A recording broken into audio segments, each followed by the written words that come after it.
આ વાર્તામાં જણાવવામાં આવ્યું છે કે રાજકુમાર રાણી પદ્મિનીને કેટલો પ્રેમ કરતો હતો. તેને મેળવવા રાજકુમારે કેટલી તકલીફો સહન કરી અને તેણે તેની સાથે શું કર્યું. તેણે તેના મિત્રને ઝેર આપ્યું અને તેના પતિ સાથે બેવફાઈ કર્યા પછી તે કોઈને મળવા ગઈ. વાર્તા પૂરી સાંભળજો મિત્રો. અંગદ નગરમાં ચંદ્રમણી નામનો રાજા રાજ કરતો હતો.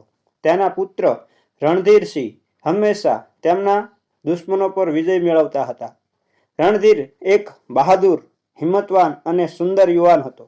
એકવાર તે તેની સેનાના કેટલાક સૈનિકો સાથે જંગલમાં શિકાર કરવા ગયો. જ્યારે તે ગાઢ જંગલમાં પહોંચ્યો ત્યારે તેની નજર એક મોટા હરણ પર પડી.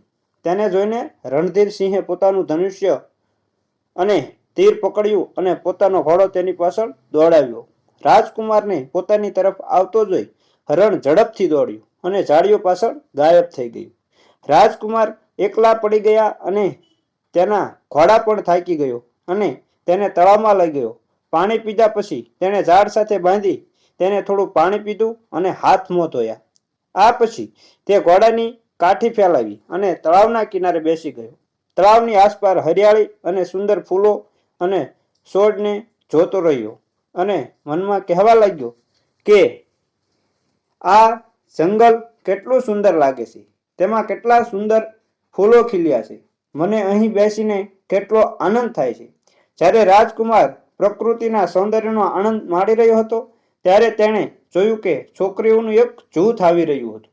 તેની વચ્ચે એક સુંદર યુવતી પણ છે જે ચંદ્રની જેમ તેજસ્વી છે. તે પરીની જેવી સુંદર હતી અને કમર હલાવીને ચાલતી હતી. રાજકુમાર વિચારવા લાગ્યો કે હે ભગવાન, કેવું રહસ્ય હું જોઈ રહ્યો છું. આવા નિર્જન જંગલમાં આવી કોમલ અંગવાળી સ્ત્રી ક્યાંથી? પછી તેણે વિચારવાનું શરૂ કર્યું.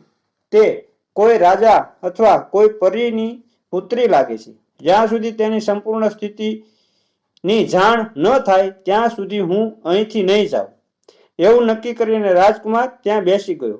થોડી વાર પછી બધી છોકરીઓએ જ તળાવમાં પહોંચી અને કપડાં ઉતારીને તળાવમાં ઉતરી ગઈ.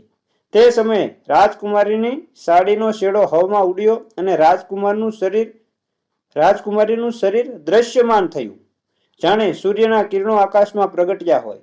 હે મેના, આ રાજકુમારી એટલી સુંદર હતી કે તેની સુંદરતાનું શબ્દોમાં વર્ણન કરવું શક્ય નથી. તેનો ચંદ્ર જેવો ચહેરો અને આંખો અને હરણી જેવી સુંદરતા જોઈને રાજકુમાર હોશ ગુમાવવા લાગ્યો. પણ રાજકુમારે ખૂબ જ ધીરજથી સમયને કાબૂમાં રાખ્યો અને વિચારવા લાગ્યો, શું આ રાજકુમારી, આ સુંદરીઓ, આ સુંદર જગ્યા, આ તળાવ, આ બધું રહસ્યમય છે અથવા હું સપનું નથી જોતો? મેં આટલી સુંદર સ્ત્રીઓ પહેલા ક્યારેય જોઈ નથી. એ રાજકુમાર બસ તેની સામે જોઈ રહ્યો. તે જ સમયે રાજકુમારીની નજર પણ રણધીરસિંહ પર પડી. બંનેની આંખો મળી. રાજકુમાર તેના પર વારી ગયો, પરંતુ રાજકુમારી પણ તેના સુંદર સ્વરૂપથી મોહિત થઈ ગઈ હતી. પણ તે સંકોચથી કશું બોલી શકી નહીં. તેનો ચહેરો જોઈને તેની સખીઓ જાણતી હતી કે રાજકુમારી તે યુવક તરફ આકર્ષિત થઈ હતી. આ વિચારીને એક સખી બોલી, રાજકુમારી, પેલા યુવકને જોઈને હોશ ન ગુમાવો. તમે તમારી જાત પર નિયંત્રણ રાખો. આવી મૂર્ખતાઓ ન કરો, કારણ કે કોઈએ કહ્યું છે કે જ્યારે પ્રેમ કોઈના હૃદયનું પ્રભુત્વ મેળવે છે ત્યારે તેની બધી ખુશીઓ અને શાંતિ છીનવાઈ જાય છે. બીજી સખીઓએ કહ્યું. પોતાની સખીની વાત સાંભળીને રાજકુમારી ચીડાઈને કહ્યું, કોણ જાણે છે કે તે કોણ છે અને ક્યાંથી આવ્યો છે? હું તેને શું કહું? તે વિદેશી છે. પણ આ વિચાર મારા મગજમાં આવે કે આ મજાકની હું તને ચોક્કસ સજા કરીશ. આટલું કહી તે હસવા લાગી. પછી તળાવથી બહાર આવી અને કપડાં પહેર્યા. તે સમયે રાજકુમારીની હાલત ખરાબ હતી. તેણે કેટલાક ઘરેણાં પહેર્યા હતા. તેની સરખામણીઓએ તેના ઘરેણાં સરખા કર્યા. તેની સખીઓએ તેના ઘરેણાં સરખા કર્યા. રાજકુમાર સિવાય કંઈ જોઈ શકતી નહોતી. તેના હૃદયમાં ચિંતા વધી રહી હતી. રાજકુમારીની હાલત જોઈને બધી સખીઓ રાજકુમારનો સાથ આપવાનું નક્કી કર્યું. જ્યારે રણધીરસિંહે તેને જતા જોયો ત્યારે ઉશ્કેરાઈ ગયો અને ડરીને રાજકુમારીને કહ્યું, હે પ્રાણેશ્વરી, તું મારા હૃદયને વહાલી બની ગઈ છે. પોપટે કહ્યું, હે મેના. આમ કહીને રાજકુમાર રાજકુમારી તરફ જોવા લાગ્યો અને પછી બોલ્યો, હવે આપણે ક્યાં જઈએ? અને તને તારી સુંદરતા સામે હારી ગયા છીએ. અમે તારી સુંદરતા સામે હારી ગયા છીએ. રણધીરસિંહના શબ્દો સાંભળીને રાજકુમારીએ એક ફૂલ ઉપાડીને પહેલા કાનમાં, પછી છાતી પર લગાવ્યું. તે પછી તેણીએ તેને તેના પગ નીચે દબાવ્યું અને તેને ફેંકી દીધું અને મહેલ તરફ ગયા. પરંતુ તેના ગયા પછી રાજકુમાર ઉદાસ થયો. તેની હાલત એવી થઈ ગઈ કે તે દિવસથી તેણે ખાવા પીવાનું, સૂવું એ બધું છોડી દીધું હતું. રાજકુમારીની એવી હાલત હતી.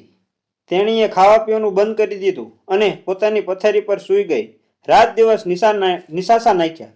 જ્યારે તેની સખીએ તેની હાલત જોઈ તો કહ્યું, ઓ રાજકુમારી, આટલી બુદ્ધિશાળી હોવા છતાં તું કોઈ અજાણી વ્યક્તિના પ્રેમમાં પડી ગઈ છે. આ તને શોભતું નથી. આ સાંભળીને રાજકુમારીએ કહ્યું, હે સખી, એ વિદેશીને જોયા વિના મને શાંતિ નહીં મળે.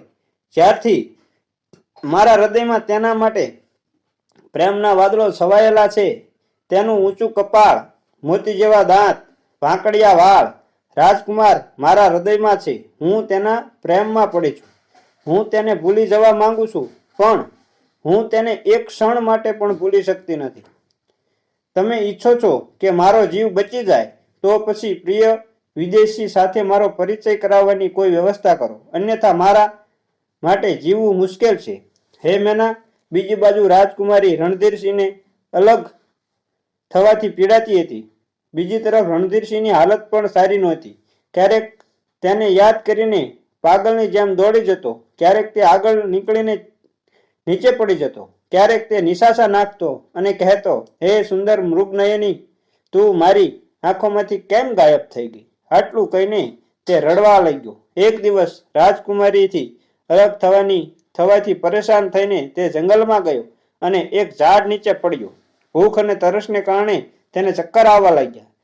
દરમિયાન તેનો મિત્ર ચંદ્રદત્ત પણ ત્યાં પહોંચી ગયો. તેણે જોયું કે તેનો મિત્ર રણધીરસિંહ એક ઝાડ નીચે બેભાન અવસ્થામાં પડ્યો હતો. તેની હાલત જોઈને તે બેચેન થઈ ગયો. તેણે રાજકુમારના મોં પર પાણી છાંટ્યું અને તે ફરીથી ભાનમાં આવ્યો. તે પછી તે પૂછવા લાગ્યો, અરે મિત્ર, તે કેવા પ્રકારની પરિસ્થિતિ સર્જી છે? પછી રાજકુમારની હાલત જોઈને ચંદ્રદત્ત સમજી ગયો કે તેનો મિત્ર કોઈ સ્ત્રી સાથે મોહમાં પડ્યો છે. મનમાં વિચારવા લાગ્યો. તે કહેવા લાગ્યો, હે મિત્ર, તું આટલો નિરાશ કેમ થઈ રહ્યો છે? તારા હૃદયની પીડા મને કહે, હું તેનો ઉપાય કરીશ. પછી રણધીરસિંહે તેને આખી પરિસ્થિતિ જણાવી અને કહ્યું, અરે મિત્ર, એક છોકરી અહીં તેની સખીઓ સાથે નાહવા આવી હતી. તેની સુંદરતાએ મારા મન અને મગજ પર કબજો જમાવ્યો છે. જ્યારથી હું અને તેણે એકબીજાને મળ્યા ત્યારથી હું પરેશાન છું. હું પાણી વગરની માછલીની જેમ પીડાઈ રહ્યો છું. મને ખાવા પીવામાં સારું લાગતું નથી. કૃપા કરીને કોઈ ઉપાય શોધો, જેથી હું મારી પ્રિયાને શોધી શકું. ચંદ્રદત્ત બોલવા લાગ્યો, હે મિત્ર, વ્યક્તિએ એટલું બધું મૂર્ખ ન બનવું જોઈએ કે તે વિચાર્યા વિના કોઈના પ્રેમમાં પડી જાય. આમ કરવું તે ડહાપણ ભર્યું નથી. તેથી મારા મિત્ર, જ્ઞાની હોવાને કારણે વ્યક્તિએ અજાણી સ્ત્રી સાથે મોહ ન કરવો જોઈએ. તમે સાંભળ્યું નથી કે રાજા ભર્તૃહરિએ યોગ શા માટે લીધો? ભર્તૃહરિએ લખ્યું કે વગર વિચારે અજાણી સ્ત્રી સાથે મોહ પામવો એ ગાન પણ છે. તેથી જ મિત્ર સદાચારી વ્યક્તિના બંધનમાં ફસાઈ જતો નથી. આ સ્ત્રીઓ હંમેશા પુરુષ માટે બંધન સ્વરૂપ છે. મિત્ર, આ દુનિયામાં સ્ત્રી સિવાય બીજું કોઈ સુખ નથી. જે વ્યક્તિ આ દુનિયામાં આવીને જો કોઈ સ્ત્રીના સ્વરૂપનું અમૃત ન ચાખ્યું હોય તો તેનું જીવન અર્થહીન છે. રાજકુમારે દુઃખી હૃદયે કહ્યું. આ સાંભળીને રાજકુમારના મિત્રએ કહેવાનું શરૂ કર્યું, સ્ત્રીઓના પ્રેમમાં પડવું એ નિરર્થક અને મૂર્ખતા છે. કારણ કે વિદ્વાનો પાસે જે સ્ત્રીઓની અભદ્રતાની નિંદા કરી છે અને ઘડાયેલું વર્ણન ખૂબ જ વિગતવાર કરવામાં આવ્યું છે અને સલાહ આપવામાં આવે છે કે સ્ત્રીઓએ હંમેશા દૂર રહેવું જોઈએ. ચંદ્રદત્તને તેમણે ઘણું સમજાવ્યું, પરંતુ રાજકુમાર રણધીરસિંહ તેની જીદ પર અડગ રહ્યા. આટલા પ્રયત્નો કરીને પણ રાજકુમાર રાજી ન થયા. ત્યારે ચંદ્રદત્ત સમજી ગયા કે પ્રેમનું ભૂત તેના મગજમાંથી આસાનીથી દૂર નહીં થાય. આમ વિચારીને ચંદ્રદત્તે કહ્યું, જે સ્ત્રી સાથે તું આકર્ષિત થયો હતો તે ક્યાં રહે છે? જો તું મને તેના વિશે કંઈ કહે તો હું તારી પ્રિયતમને તારી સાથે ફરી મેળવવાનો કોઈ રસ્તો શોધી શકું. રાજકુમારે કહ્યું, તે મોઢે કંઈ બોલી ન હતી, પણ આંખો મળી અને અમે તેની પાછળ પાગલ થઈ ગયા. ત્યારે ચંદ્રદત્તે કહ્યું, હવે તેને મળવું સરળ નથી મિત્ર, તેથી ધીરજ રાખો. તેના પર રાજકુમારે કહ્યું, જો અમને તે સુંદર સ્ત્રી નહીં મળે તો અમે બચી શકીશું નહીં. મિત્ર, તું તેનો કોઈ પત્તો નથી જાણતો, તું તેને ક્યાં શોધીશ? તેણે તને કોઈ સંકેત પણ નથી આપ્યો. ચંદ્રદત્તે પૂછ્યું. આ સાંભળીને રાજકુમારે કહ્યું, મને તેના ઠેકાણાની ખબર નથી. હા, જ્યારે તે મારી પાસેથી પસાર થઈ ત્યારે તેને ફૂલ તેના માથા પરથી ઉતારી કાનમાં મૂક્યું, પછી તેને તેની છાતી પર મૂક્યું અને ફૂલને પગ નીચે કચડીને ચાલી ગઈ. આ સાંભળીને ચંદ્રદત્ત બોલવા લાગ્યો, હે મિત્ર, તું આટલો નિરાશ કેમ થઈ ગયો છે? તેની સૂચનાથી હું સમજી ગયો છું. તેણે કાનમાં જે ફૂલ મૂક્યું તેનો અર્થ છે તે કર્ણાટકના રાજાની પુત્રી છે. છાતી આ છે, જો તે પણ તને દિલથી પ્રેમ કરે છે અને તે ફૂલને પગ નીચે દબાવી દે છે તો તેનો અર્થ એ છે કે તેનું નામ પદ્મિની છે. હે મિત્ર, મને આ મહિલા વિશે જાણવા મળ્યું. હવે તેને મળવું મુશ્કેલ ન સમજો. આટલું કહી બંને મિત્રો ચાલવા લાગ્યા. પણ રણધીરસિંહ અટક્યો નહીં. તેને એ જ રાજકુમારી યાદ આવી રહી હતી. ઘણા દિવસો પછી બંને સાંજે એક જંગલમાં પહોંચ્યા. એ જંગલની સુંદરતા જોઈ રાજકુમાર વિયોગના પ્રભાવ હેઠળ અહીં તહીં ભટકવા લાગ્યો અને દુર્લભ ધૂન ગાવા લાગ્યો. રાજકુમારની ઝંખના સાંભળીને ચંદ્રદત્તે કહ્યું, હે મિત્ર, તું આટલો બધો ચિંતિત કેમ છે? ભગવાનમાં વિશ્વાસ રાખ. હું ચોક્કસપણે તારી પ્રિય સાથે ફરી મળીશ. મારું હૃદય મારા નિયંત્રણ હેઠળ નથી. રણધીરસિંહ વ્યથામાં હતા. હે મેના, આ રીતે ચાલતા અને વાતો કરતા કરતા રાત વીતી ગઈ અને પછી અમે સલામત સ્થળે થોભ્યા. પછી બંને એ આરામ કર્યો અને સવાર પડતા જ બંને મિત્રો પ્રવાસ શરૂ કર્યો. ઘણા દિવસો પછી જ્યારે તેઓ કર્ણાટક પહોંચ્યા ત્યારે રાજકુમારે ચંદ્રદત્તને પૂછ્યું, ઓ મિત્ર, આપણે ક્યાં રહીશું? ચંદ્રદત્તે તેને ધીરજ રાખવા કહ્યું. તે થોડે આગળ ચાલ્યો ત્યારે તેણે એક લીલોછમ બગીચો દેખાયો. તે બગીચાની આસપાસ ઊંચી દિવાલો હતી. ઘણી સુંદર જગ્યાએ સુંદર ફૂલો રોપવામાં આવ્યા હતા અને સ્વચ્છ પાણીથી ભરેલા તળાવો હતા. આ વિવિધ પ્રકારના રંગબેરંગી પક્ષીઓ કિલકિલાટ કરી રહ્યા હતા. આટલો સુંદર બગીચો જોઈ બંને મિત્રો રોમાંચિત થઈ ગયા અને એક જગ્યાએ બેસી ગયા. એ વખતે સાંજ પડી ગઈ હતી. ચંપા, ચમેલી, કેસકી, મેરીગોલ્ડ, ગુલાબ વગેરેના ફૂલ ખીલ્યા હતા. વિવિધ સ્થળોએ વૃક્ષો પર બેઠેલા મોર, ચકોર વગેરે મીઠા અવાજમાં ગીત ગાતા હતા. પહેલા બંને મિત્રો એક ઝાડ નીચે બેઠા. તેટલામાં એ બગીચાનો માલિક આવ્યો અને બંનેને બેઠેલા જોઈ ક્રોધિત સ્વરે કહ્યું, કોણ છો તમે લોકો જે રાણી પદ્મિનીના બગીચામાં આવ્યા? તરત જ અહીંથી ચાલ્યા જાઓ, નહીં તો હું હમણાં જ સિપાહીને બોલાવીને તમારી ધરપકડ કરાવી દઈશ. પછી ચંદ્રદત્તે પોતાના ખિસ્સામાંથી 4 અસરફી કાઢી અને માલિન તરફ પસાર કરીને કહ્યું, ઓ માલિન, અમે પ્રવાસી છીએ. કોઈ પણ પ્રયાસ કરો, કોઈ રીતે તમે અમને આ બગીચામાં થોડો સમય રહેવા દો. અશરફિયાને જોઈને માલિનને લાગ્યું કે તે રાજકુમાર હોવા જોઈએ. તેઓ કોઈ મુસીબતમાં ફસાઈને જ આ સ્થળે આવ્યા છે. હું એમને મારા નિવાસસ્થાને લઈ જાઉં છું. આવું વિચારી બંનેને પોતાના ઘરે લઈ આવી અને રહેવા માટે રૂમ આપી તેમના ઘોડાઓ તેમની જગ્યાએ બાંધી દીધા. પોપટે કહ્યું, હે મેના, તે દરમિયાન રાજકુમારી પદ્મિનીથી અલગ થવાને કારણે તે દિવસ રાત વ્યથિત રહેતો હતો. બીજી તરફ રાજકુમારી પણ તેને યાદ કરીને રાત દિવસ રડતી હતી. તેને ખાવા પીવાનું બંધ કરી દીધું હતું. આ બધું જોઈને તેના સખીઓએ કહ્યું, પ્રિય સખી, તને શું થયું છે? કેમ રાત દિવસ શું તમે રડવામાં સમય પસાર કરો છો? શું તમે એક ક્ષણ માટે પણ સુખની વાત નથી કરતા? જુઓ, આજે કેવું આહલાદક વાતાવરણ છે. આ ઋતુમાં સ્ત્રીઓ ધૂન ગાઈને વસંતનું સ્વાગત કરે છે, અને આવા હવામાનમાં પણ તમે રડો છો? તમને કેવું દુઃખ છે? તમારી વિનંતી પર તમે બધા દુઃખ ભૂલી જાઓ. અમારી વિનંતી પર તમે બધા દુઃખ ભૂલી જાઓ. સરસ સુંદર વસ્ત્રો પહેરો, ઝવેરાત પહેરો અને અમારી સાથે ગાઓ. જ્યારથી મેં તે રાજકુમારને જંગલમાં જોયો ત્યારથી મારું હૃદય તેની સુંદરતામાં એટલું બધું ફસાઈ ગયું છે કે તેને જોયા વિના મને ગમતું નથી. આટલું કહીને તેણે ઠંડો શ્વાસ લીધો અને પલંગ પર સૂઈને નિસાસો નાખવા લાગી. રાજકુમારીના આવા વિદાયના શબ્દો સાંભળીને તેની બધી સખીઓ તેને સમજાવવા લાગી, હે પ્રિય, આમ અજાણ્યા વ્યક્તિ સાથે તેને જાણ્યા વિના મોહ પામવો તે શાણપણ છે. જો તમે તમારી વાત સાંભળો તો એવા ખોટા આકર્ષણમાં ન પડશો. પોતાની સખીની વાત સાંભળીને રાજકુમારીએ કહ્યું, જેના દિલને ઠેસ પહોંચે છે ને તે જ એનો અહેસાસ થાય છે. જો હું મારા પ્રિયતમને નહીં મળીશ તો હું શું કરીશ? મારું જીવવું મુશ્કેલ બની જશે. આટલું કહી રાજકુમારી બેહોશ થઈ ગઈ.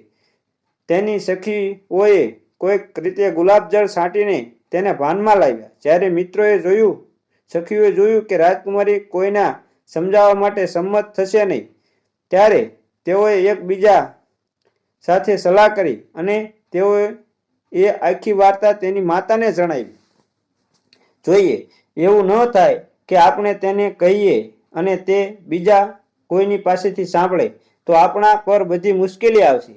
આ સલાહ લીધા પછી બધી સખીઓ રાણી પાસે ગયા અને કહ્યું, રાણી, રાજકુમારીની હાલત ઘણા દિવસોથી ખરાબ છે. તે દરેક સમયે રડે છે અને ક્યારેક તે ગાંડાની જેમ વાત કરે છે. તેની હાલત જોઈ અમે બધા પરેશાન છીએ અને તેને સમજાવીને થાક્યા પછી જ તમારી સમક્ષ હાજર થયા છીએ.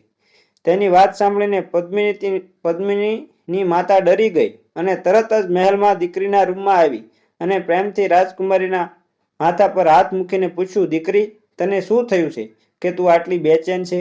તને શું તકલીફ છે? માતાની વાત સાંભળીને પદ્મિનીએ કહ્યું, મારું આખું શરીર આગની જેમ બળી રહ્યું છે. હવે હું અગ્નિ સહન કરી શકતી નથી માતા. આ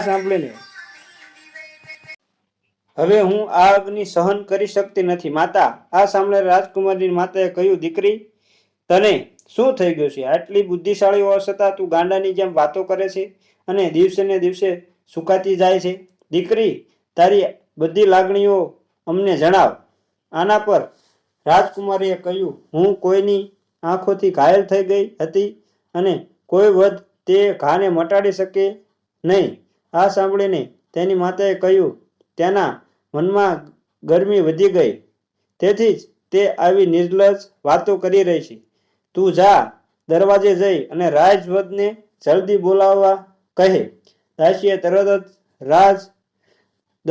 રાજવૈદ્યને બોલાવ્યો. શાહી ચિકિત્સકે રાજકુમારીની નાડી તરફ જોયું. પછી રાજકુમારીએ નિસાસો નાખ્યો અને કહ્યું, જો તમે મારા શરીરને સ્પર્શ કરશો તો તમે બળી જશો. રાજવૈદ્ય, મને ત્યારે જ રાહત મળશે જ્યારે મારા પતિ મારા શરીરને સ્પર્શ કરશે. રાજકુમારીની વાત સાંભળ્યા પછી તે વૈદ્યને પણ સમજાયું કે રાજકુમારી કોઈ યુવકના પ્રેમમાં પાગલ હતી. આ વિચારીને વૈદ્યે રાજકુમારીની માતાને કહ્યું, જ્યાં સુધી તેણીએ તે યુવાનને ન મળે ત્યાં સુધી તેણીને આશ્વાસન મેળવવું મુશ્કેલ બનશે. આટલું કહીને વૈદ્ય ચાલ્યો ગયો અને રાણીએ રાજકુમારીની સખીને પોતાની પાસે બેસાડી અને પોતાના મહેલ તરફ ચાલી ગઈ.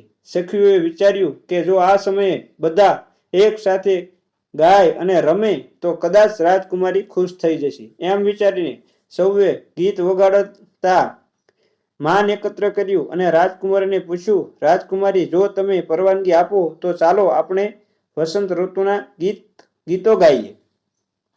પરંતુ રાજકુમારીએ ના પાડી અને કહ્યું કે તેનાથી તેને દુઃખ થાય છે. રાજકુમાર રણધીરસિંહની યાદથી ખૂબ જ વ્યથિત રહે છે. બીજી તરફ રાણીએ રાજા પાસે જઈને તેની પુત્રી વિશે કહ્યું અને કહ્યું, હે પ્રભુ, હવે તમારી દીકરી પરણવા યોગ્ય બની ગઈ છે. તેને સાથીદારની જરૂર લાગે છે, કારણ કે થોડા દિવસો પહેલા તે તેના મિત્રો સાથે તળાવમાં નાહવા ગઈ હતી. ત્યારે તેણે એક રાજકુમારને જોયો. તે રાજકુમાર પર એટલી મોહક હતી કે તેને ખાવું, પીવું, સૂવું, ઉઠવું, બેસવું બધું છોડી દીધું છે. તે બેચેન રહે છે. તેને યાદ કરીને રાત દિવસ રડે છે. આના માટે કોઈ ઉકેલ લાવવો જોઈએ. રાણીના શબ્દો સાંભળીને રાજા અત્યંત ગંભીર થઈ ગયો. તે સાંભળી ગંભીરતાથી વિચારતા રહ્યા. પછી બોલ્યો, રાણી, મહેરબાની કરીને પદ્મિનીને સમજાવો કે તમે તેના લગ્ન તે રાજકુમાર સાથે કરીશું.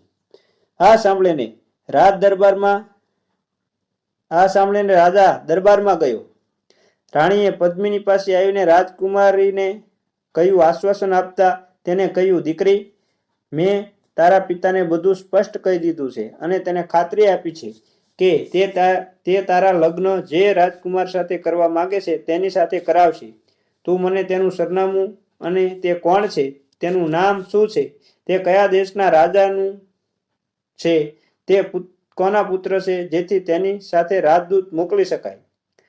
આ સાંભળીને રાજકુમારી દુઃખી થઈ ગઈ અને બોલી, માં, હું તેના વિશે કંઈ જાણતી નથી. હે માતા, એવું ન વિચારશો કે હું એકલી જ છું. જેણે તેને જોઈને આ બધી પ્રતિક્રિયા આપી છે તેની હાલત વધુ ખરાબ હશે મારા કરતાં, કારણ કે તે સમયે સ્નાન કરીને શોધ કરવા નીકળ્યો હતો. તે સમયે તે પણ મારાથી જુદા થવાથી પાગલ થઈ રહ્યો હતો અને ગાંડાની જેમ નિશાસો નાખતો હતો. તેથી આ પ્રેમ એક તરફી નથી. રાજકુમારીએ જે કહ્યું તે સાંભળી રાણી ત્યાંથી ચાલી ગઈ અને રાજા પાસે ગઈ અને તેને સમગ્ર પરિસ્થિતિ જણાવી. કહ્યું, રાણીની વાત સાંભળીને રાજા વિચારવા લાગ્યા કે જેનું ઠેકાણું નથી તેની શોધ કેવી રીતે કરવી. પોપટે કહ્યું, હે મેના, હવે અહીં વાર્તા પૂરી કર્યા પછી હું તમને રાજકુમારની સ્થિતિ વિશે કહું છું. એક દિવસ રાજકુમાર અને તેના મિત્ર ચંદ્રદત્ત જ્યાં રહેતા હતા તે બગીચાની રખાત એ સુંદર હાર ગૂંથ્યો અને તેને લીધો. રાજકુમારી સાથે આટલો સુંદર નેકલેસ કોના માટે લઈ રહ્યા છો? ચંદ્રદત્તે માલિનને પૂછ્યું. માલિને કહ્યું, હે વિદેશી, આ શહેરના રાજાની પુત્રી પદ્મિની એક રાજકુમારના પ્રેમમાં પડી ગઈ છે.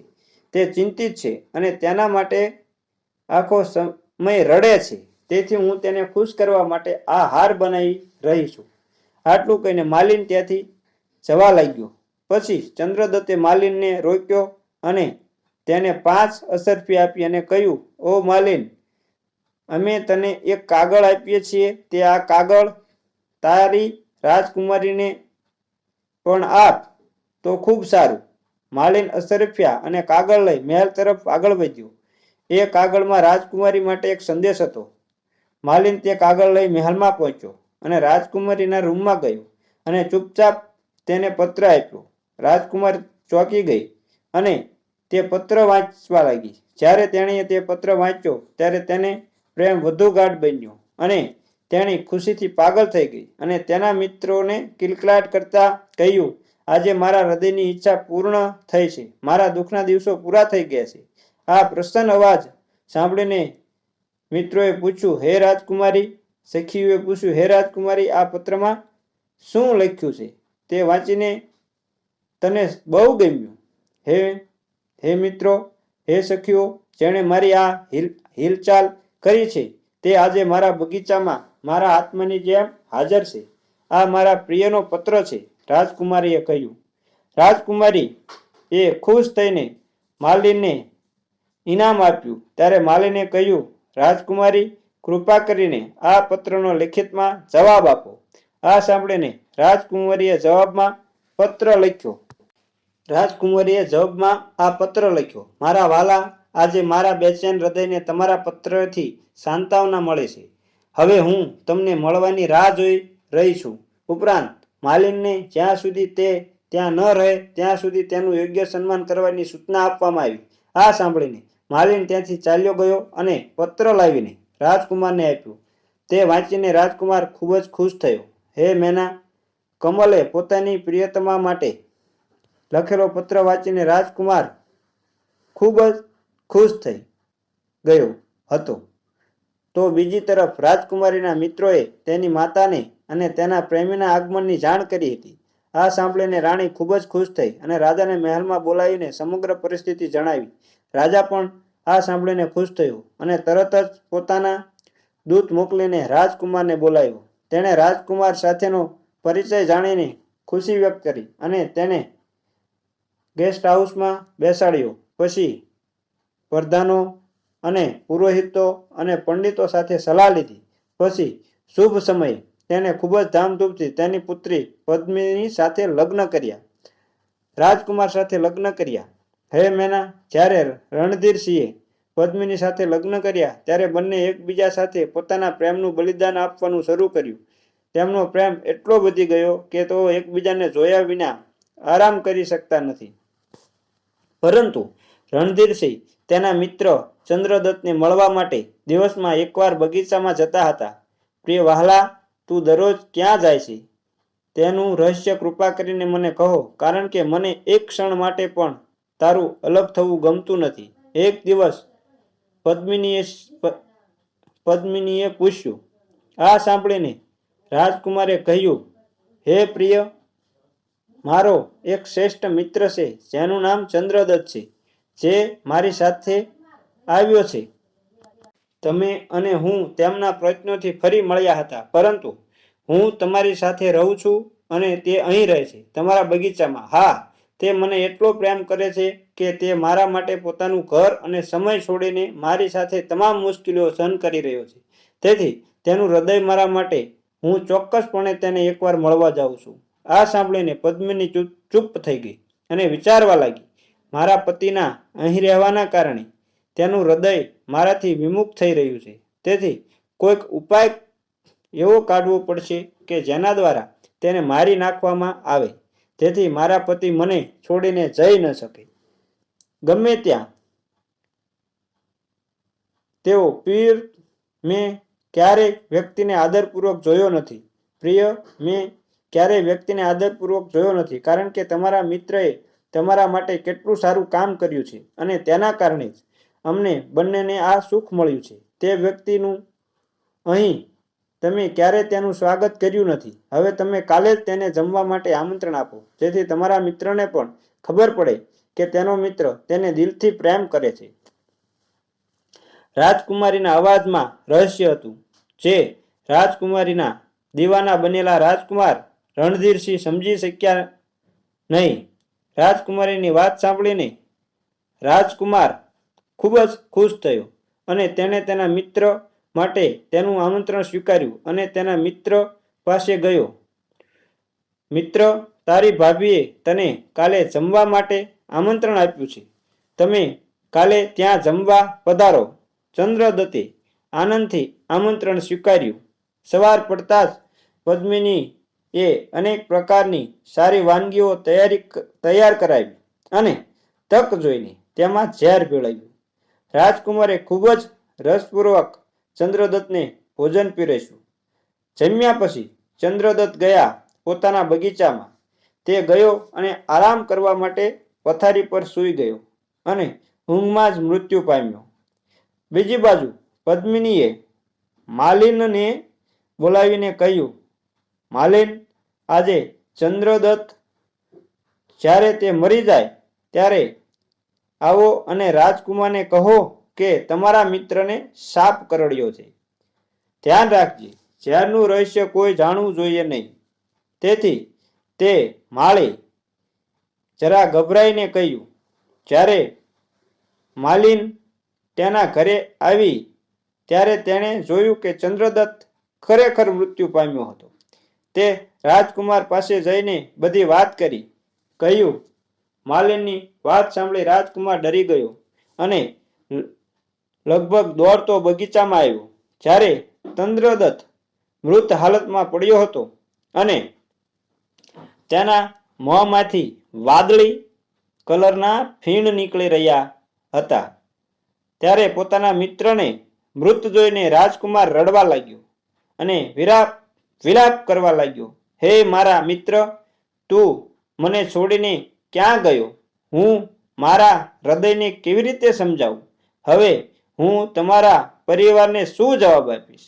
હે ભગવાન, તે શું કર્યું? આ રાજકુમાર લાંબા સમય સુધી વિલાપ કરતો રહ્યો. પછી રાજકુમારીએ રાજકુમારને સમજાવ્યું, જે આ દુનિયામાં આવ્યો છે તેણે એક દિવસ જવું જ પડશે. આને કહેવાય જીવન. આ રીતે શોક કરીને તમારા મિત્રના આત્માને દુઃખ ન આપો. રાજકુમારીએ સમજાવ્યા પછી રાજકુમારે થોડું આશ્વાસન અનુભવ્યું. પછી તેણે પાલખી મંગાવી અને મૃતદેહને તેમાં મૂક્યો અને સેવકોને સમજાવ્યા પછી તેને નદીમાં તરતો મૂકી દેજો. રસ્તામાં જ્યારે જંગલની ઠંડકનો અનુભવ થયો ત્યારે ચંદ્રદત્ત પર ઝેરની અસર ઓછી થવા લાગી, જેના કારણે તેને ધીરે ધીરે હોશ આવવા લાગ્યો. જ્યારે તેને ખબર પડી કે કેટલાક લોકો તેને પાલખીમાં ક્યાંક લઈ જઈ રહ્યા છે, ત્યારે તે ઊભો થયો, પાલખીની બહાર ડોક્યું કર્યું અને પૂછ્યું, ઓ ભાઈઓ, તમે લોકો મને ક્યાં લઈ જાઓ છો? રાજકુમારોએ જ્યારે તેને જીવતો જોયો ત્યારે તેઓ ખૂબ જ આશ્ચર્યચકિત થયા અને બોલ્યા, મહારાજ, તમને સાપે ડંખ માર્યો હતો, જેના લીધે તમે મૃત્યુ પામ્યા હતા. તમારી હાલત જોઈને રાજકુમાર પહેલા ખૂબ જ રહ્યો. પછી જ્યારે લોકોએ તેને સમજાવ્યો તો મેં તને આ પાલખીમાં બેસાડી તમને ગંગામાં પધરાવા મોકલ્યા છે. મને આશ્ચર્ય થાય છે કે તમારા છૂટા પડવાના સમયે રાજકુમારની શું હાલત હશે? તમે જીવતા છો તેનું રહસ્ય શું છે? ભાઈઓ, મને સાપે ડંખ નથી માર્યો નથી. મારી સાથે છેતરપિંડી થઈ છે. હું આ છેતરપિંડી વિશે કોઈને કહી શકતો નથી. મારો મિત્ર નિર્દોષ છે. તે સ્ત્રીઓના ત્રિયા ચરિત્રને જાણતો નથી અને તમે આ હીરાની વીંટી લઈ પાછા ચાલ્યા જાઓ, પણ મારા જીવિત હોવા વિશે કોઈને કહેશો નહીં. હવે હું પણ મારા દેશમાં જાઉં છું, ચંદ્રદત્તે કહ્યું. તેણે તેના છેલ્લા શબ્દો સાથે તેને વિદાય આપી અને પછી વિચારવા લાગ્યો, મેં રાજકુમારી સાથે કેવો વ્યવહાર કર્યો હતો. મેં તેનું દુઃખ અને દર્દ દૂર કર્યું હતું. બદલામાં તેણે મને ઝેર આપ્યું. તેણેનું આ દુષ્કર્મ જોઈને લાગે છે કે તેણીએ થોડો સમય તે મારા મિત્રને પણ દગો આપશે. આવી સ્ત્રીઓ પોતાના સ્વાર્થ માટે કંઈ પણ કરી શકે છે. તેના પ્રેમમાં તે આંધળી થઈ જાય છે. હું મારા દેશમાં જઈશ તો તેના માતા પિતા મને પૂછશે કે અમારો દીકરો ક્યાં છે? તમે તેને છોડીને આવ્યા છો તો હું તેમને શું જવાબ આપીશ? જો હું તેમને કહું કે મેં તેણીને સાસરે છોડી દીધો છે તો તેઓ તેની વાત માનશે નહીં. આ વિચારીને ચંદ્રદત્ત સાધુનો વેશ ધારણ કરીને કર્ણાટક તરફ પાછા ફર્યા. ચંદ્રદત્ત ઋષિનો વેશ ધારણ કરીને પદ્મિનીના મહેલની બહાર બેસીને ધૂમ્રપાન યાની ચલમ પીવા લાગ્યા હતા. હવે હું આ વાર્તાનો અંત કરીશ અને રાજકુમારની સ્થિતિ વિશે કહીશ. ચંદ્રદત્ત મૃત્યુ પામ્યા તે દિવસથી રાજકુમારે ખાવા પીવા અને તમામ વિલાસનો ત્યાગ કર્યો. એકલો બેસીને તે પોતાના મિત્રને યાદ કરીને આંસુ વહાવતો હતો. રાજકુમારીએ તેને ઘણું સમજાવ્યું કે મૃત્યુ પર કોઈનું નિયંત્રણ નથી. તમારા અને તેને સાથે રહેવા માટે આટલું જ હતું. તમે તમારા મિત્રને ભૂલી જાઓ. ધીરે ધીરે રાજકુમારે ધીરજ રાખવા માંડી, પરંતુ રાજકુમાર ક્યારેય જાણતો ન હતો કે સ્ત્રી કેટલી હોશિયાર છે. બધું રાણી દ્વારા કરવામાં આવ્યું હતું. હે મેના, ચંદ્રદત્તે રાણી સાથે એવું શું ખરાબ કર્યું કે તેણે તેનો જીવ લીધો? જરા વિચારો અને મને કહો કે એમાં કોનો વાંક છે? ત્યારે મેનાએ કહ્યું, અરે પોપટ, પહેલા તું તારી વાર્તા કહે તે પૂર્ણ કરો, પછી હું તમને મારો જવાબ આપીશ. પોપટે આગળ કહ્યું, હે મેના, રાજકુમારને આ રીતે થોડા દિવસ વીતી ગયા. તે સાંજે બગીચામાં ફરવા જતો અને જ્યારે પણ તે મહેલની બહાર આવતો ત્યારે તે બેઠેલા ઋષિને પ્રણામ કરતો. ઋષિ તેને આશીર્વાદ આપતા કે બાળક, તું ખુશ રહે, તું દરેક અનિષ્ટથી સુરક્ષિત રહે. રાજકુમાર હજી પણ તેના મિત્રની યાદથી દુઃખી હતો. એક દિવસ જ્યારે રાજકુમાર ફરીથી પાછો ફરી રહ્યો હતો ત્યારે તેણે ઋષિની પાસે બેસીને તેની સાથે વાત કરવાનું વિચાર્યું, જેથી તે થોડી મજા કરી શકે, તેના મનને ખુશ કરી શકે. એમ વિચારીને તે સાધુને પાસે બેસી ગયો. ઋષિ, જે ખરેખર તેનો મિત્ર ચંદ્રદત્ત હતો, તેણે પૂછ્યું, રાજકુમાર, તું કેમ ઉદાસ રહે છે? તેનું કારણ શું છે? મહારાજ, મારા દુઃખનું કારણ હું તમને કેવી રીતે કહું? કારણ કે આ બધું કહેવાથી મારું હૃદય તૂટી જાય છે, મારું હૃદય ફાટી જાય છે, મારું હૃદય બેસી જાય છે. હવે તમે પૂછ્યું છે, હું તમને કહીશ. સાંભળો. મારો એક બાળપણનો મિત્ર હતો. તે મને પ્રેમ કરતો હતો. હું પણ તેને ખૂબ પ્રેમ કરતો હતો. તે મારા માટે પોતાનો જીવ આપવા માટે પણ તૈયાર હતો. પરંતુ થોડા દિવસ પહેલા સાપના ડંખથી તેનું મૃત્યુ થયું હતું. તે દિવસથી હું તેના દુઃખથી ત્રાસી ગયો છું અને હું એની યાદમાં ઉદાસ રહું છું. રાજકુમારે ખૂબ જ દુઃખી હૃદયે કહ્યું. તેની વાત સાંભળીને ઋષિએ કહ્યું, બાળક, મારા જ્યોતિષી કહે છે કે તારો મિત્ર હજી જીવતો છે. તે મર્યો નથી અને થોડા જ દિવસોમાં તે આવીને તને મળશે. હું જે કહું તે તું માની લે, તેને જૂઠું ન સમજ. આ સાંભળીને રાજકુમાર ખૂબ જ ખુશ થયો અને ઋષિને પ્રણામ કરીને ચાલ્યો ગયો અને તે દિવસથી તે ચંદ્રદત્તને મળવાની આશામાં દિવસો પસાર કરવા લાગ્યો. એક દિવસ રાણી પદ્મિની અને તેની સખીઓ સાથે ફરવા નીકળી હતી. રસ્તામાં એક સુંદર બગીચો હતો, જેમાં એક વ્યાપારી, જેની ઉંમર 24-25 વર્ષની આસપાસ હશે, તે બેઠો હતો. જેમ પદ્મિની વ્યાપારીના પ્રેમમાં પડી હતી, તેમ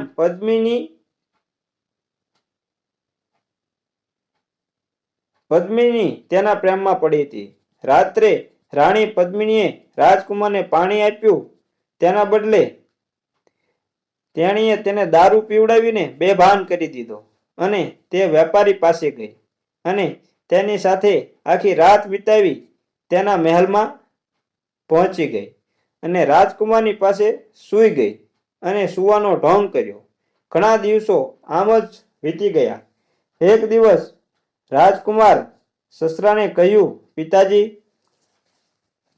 મને ઘરે મૂકી દો. મારે હવે ઘરે જવું છે. જો તમે પરવાનગી આપો તો અહીં રહેવાનો અમારે ઘણો સમય થઈ ગયો છે. હવે મારે મારા દેશમાં જવાનું છે. આ સાંભળીને રાજાએ તેને જવાનો આદેશ આપ્યો. આ સાંભળીને રાજકુમારી પદ્મિની પાસે આવ્યો અને તેને કહ્યું, હે પ્રિય, યાત્રાની તૈયારી કરો, એટલે આપણા ઘરે જવાની તૈયારી કરો. આપણે આપણા દેશમાં જઈશું. રાત્રે પદ્મિની પોતાનું રૂપ બદલીને તેના વેપારી પ્રેમીને મળવા ગઈ ત્યારે ચંદ્રદત્ત તેને જોઈને વિચારવા લાગ્યો કે આ સ્ત્રી દરરોજ ક્યાં જાય છે. તે મારે શોધી કાઢવું જોઈએ. મનમાં આ વિચાર આવતા તે તલવાર લઈ તેની પાછળ ગયો. કોણ? ચંદ્રદત્ત. જ્યારે રાણી પદ્મિની તે વેપારી પાસે પહોંચી અને બધું કામકાજ પતાવી જ્યારે તેણી ત્યાંથી ચાલતી થઈ ત્યારે તેણે વેપારીને કહ્યું, પ્રિય, કાલે હું મારા સાસરે જાઉં છું. આ સાંભળીને વેપારી ખૂબ જ ગુસ્સે થયો અને બોલ્યો, નીચ, નરાધમ, મેં તારી પાછળ મારા વેપારી મિત્રો અને મારી સંપત્તિથી ભરેલા વહાણો છોડી દીધા. તેમની સાથે શું થયું તેની મને કોઈ માહિતી મળતી નથી અને હવે તમે કહો છો કે હું મારા સાસરે જઈ રહી છું. આટલું કહીને તે ખૂબ ગુસ્સે થયો અને ગુસ્સામાં તેના માથાના વાળ કાપીને તેને ત્યાં ફેંકી દીધા. તે રાજકુમારી રડતી રડતી મહેલ તરફ ચાલી ગઈ, એટલે મહેલમાં આવી ગઈ. ચંદ્રદત્ત તેની પાછળ ચાલતો હતો અને તેને પણ ગુસ્સો આવ્યો અને તેણે વેપારીની ગરદન કાપી નાખી અને ચૂપચાપ તેની જગ્યાએ બેસી ગયો. ઋષિના વેશમાં હતો ત્યાં. બીજી તરફ રાણી પદ્મિની પોતાના મહેલમાં રડતી રડતી આવી અને પોતાના દુષ્કર્મને ઢાંકવા તેણે એલાર્મ વગાડ્યું. એટલે કે રાજમહેલમાં જે વગાડવામાં આવે છે સંકટ સમય, કે મને બચાવો, મને બચાવો, જુઓ મારો પતિ મને મારતો હતો, તેણે મારા વાળ કાપી નાખ્યા છે. અવાજ સાંભળીને રક્ષક દોડી આવ્યા અને રાજકુમારીની હાલત જોઈને રાજા પાસે ગયા અને કહ્યું, મહારાજ, રાજકુમારે રાણી પદ્મિનીના વાળ કાપી નાખ્યા છે. રાજાને પણ ગુસ્સો આવ્યો. તેણે તરત જ રાજકુમારની ધરપકડ કરવાનો આદેશ આપ્યો. સૈનિકોએ રાજકુમારની ધરપકડ કરી અને તેને દરબારમાં લઈ ગયા. જ્યારે રાજકુમાર દરબારમાં પહોંચ્યો ત્યારે રાજા પણ તેને જોઈને ગુસ્સે થઈ ગયો અને આદેશ આપ્યો, તેને હમણાં જ ફાંસી પર ચડાવી દેવો જોઈએ. જ્યારે જલ્લાદ રાજકુમારનો હાથ પકડીને ચાલતો થયો ત્યારે ચંદ્રદત્ત દરબારમાં પ્રવેશ્યા, જે ઋષિના વેશમાં હતા, અને રાજા સમક્ષ માથું નમાવીને કહ્યું, મહારાજ, નિર્દોષ વ્યક્તિને ફાંસી આપવી યોગ્ય નથી. રાજાએ કહ્યું, આ મારી પુત્રી છે, આ શહેરની રાજકુમારી છે અને તે એનો પતિ છે, જે તેને મારી નાખવા માંગે છે. જ્યારે મારી પુત્રીએ તેનો બચાવ કરવાનો પ્રયાસ કર્યો ત્યારે રાજકુમારે એટલે કે ગુનેગારે તેના વાળ કાપી નાખ્યા. શું તમે હજુ પણ કહો છો કે તે નિર્દોષ છે? હા, નિર્દોષ છે મહારાજ. હું હમણાં જ કહીશ કે રાજકુમાર નિર્દોષ છે. તમને સાબિત કરી બતાવીશ. કારણ કે રાજકુમારે તેના વાળ કાપ્યા નથી, બલકે તમારી પુત્રીની જે એક વેપારી સાથે થઈ ગઈ હતી તમારી પુત્રીની મિત્રતા એક વેપારી સાથે થઈ ગઈ હતી. તે દરરોજ તેની પાસે જતી હતી. તેણે કહ્યું, વેપારી, કાલે હું સાસરે જાઉં છું. આ સાંભળીને આ વેપારીને બહુ જ ગુસ્સો આવ્યો અને તેણે રાજકુમારીના વાળ કાપી નાખ્યા. હું આ બધું જોઈ રહ્યો હતો. મને પણ ખૂબ ગુસ્સો આવ્યો અને મેં વેપારીનું માથું કાપી નાખ્યું. જો તમે માનતા નથી તો ચાલો બગીચામાં જઈએ, તેની લાશ જુઓ. તેના હાથમાં રાજકુમારીના કપાયેલા વાળ પણ છે, કેસ પણ છે. ચંદ્રદત્તે સાચું કહ્યું અને કહ્યું, તમે કોણ છો? રાજાએ કહ્યું, તમે કોણ છો? રાજાએ પૂછ્યું, હું ચંદ્રદત્ત રાજકુમારનો મિત્ર છું. એક દિવસ મને તમારી પુત્રીએ ઝેર આપ્યું હતું, પણ ભગવાનની કૃપાથી હું બચી ગયો હતો. તેણે હસતા હસતા રાજકુમારી તરફ જોયું. આ સાંભળીને રાજા એ સ્થળ પર ગયો અને જોયું કે વાસ્તવમાં વ્યાપારીનું શિરચ્છેદ કરવામાં આવ્યું હતું અને રાણી પદ્મિનીના વાળ તેના હાથમાં હતા. આ જોઈને રાજાએ રાજકુમારને છોડી દીધો અને તેની પુત્રીને ફાંસી પર લટકાવી દીધી, કારણ કે રાજા ન્યાયપ્રિય હતો. તેને તો તેની પુત્રી હોય કે રાજકુમાર હોય, તેને ન્યાય સરખો કરી રાજકુમારીને ફાંસીએ લટકાવી દીધી. રાજકુમારે ચંદ્રદત્તને છાતીએ લગાડી કહ્યું, દોસ્ત, આજે તારા કારણે મારો જીવ બચી ગયો. તે મને ઘણું સમજાયું, પણ મેં તારી વાત ન માની. અને રાજકુમાર રાણી પદ્મિનીને કેટલો પ્રેમ કરતો હતો. તેને મેળવવા રાજકુમારે કેટલી તકલીફો સહન કરી અને તેની સાથે શું કર્યું. તેણે તેના મિત્રને ઝેર આપ્યું અને તેના પતિ સાથે બેવફાઈ કર્યા પછી તે કોઈને મળવા ગઈ. તેથી જ હું સ્ત્રીઓને નફરત કરું છું. મેનાએ કહ્યું, અરે પોપટ, તે જે કહ્યું તે સાચું છે, પણ હું તેનો જવાબ આપીશ અને તે જવાબ તું ધ્યાનથી સાંભળજે. મિત્રો, અમારી વાર્તા સારી લાગી હોય તો ચેનલને લાઈક અને શેર કરજો અને કોમેન્ટ પણ કરજો. અને ચેનલ પર નવા હોય તો એક નાનો એવો અનુરોધ કરું છું કે ચેનલને સબસ્ક્રાઈબ જરૂર કરી લેજો અને બેલ આઇકનને પણ દબાવી દેજો, જેથી તમને સૌથી પહેલા અમારું નોટિફિકેશન મળતું રહે. તમને આવી નવી નવી વાર્તાઓ પીરસતા રહીએ. જય માતાજી મિત્રો.